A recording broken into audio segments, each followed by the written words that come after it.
against Rachel. I started looking at apartments again. Found a small studio on the east side of town for $800 a month. Not much space, but it had a kitchen and bathroom, and it was mine. No more sleeping in my childhood bedroom. No more feeling like a failure every time I walked past my high school basketball trophies.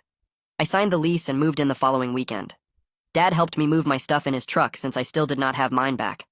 Mom brought cleaning supplies and spent 3 hours scrubbing the place even though it was already clean.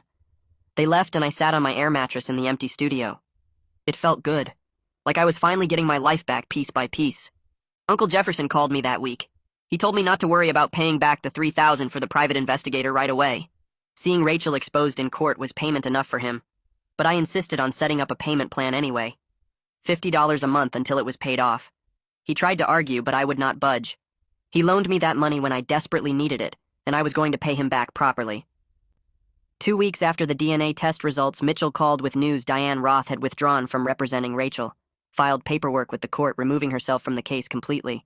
Mitchell said this was a bad sign for Rachel. Roth probably realized the case was completely indefensible now and did not want her reputation damaged any further. Being associated with proven fraud could hurt her career. Rachel would need to find a new lawyer willing to take on a case she already lost. Someone willing to defend her against criminal charges with mountains of evidence against her. Good luck with that. Within a week, Mitchell called with news that Rachel had hired a criminal defense attorney. Her name was Francesca Conti, and she worked out of a firm in Columbus that specialized in white-collar crimes. Conti contacted Mitchell the same day she took Rachel's case. She wanted to talk settlement before DA Carson filed any charges. Mitchell forwarded me Conti's email, which laid out Rachel's offer. She would pay back all $12,600 in support payments, plus $22,400 in legal fees and damages. Total of $35,000. In exchange, I would agree not to pursue any additional civil damages beyond what Mitchell already filed for. The criminal case would still go forward since that was up to the state, not me. But Conti was hoping a settlement would make Carson go easier on Rachel. Mitchell said we should meet with Carson before responding to Conti's offer. He set up an appointment at the DA office for the following Tuesday.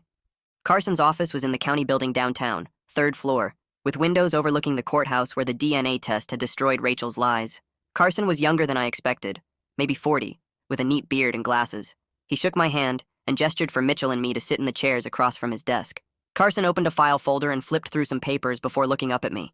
He explained that the decision to prosecute Rachel was not actually mine to make the state brings criminal charges, not victims. But he valued my input and wanted to know what I was hoping for as an outcome.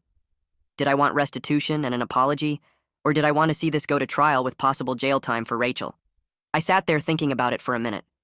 Part of me kept picturing Rachel's daughter, Lily. That kid was completely innocent in all this.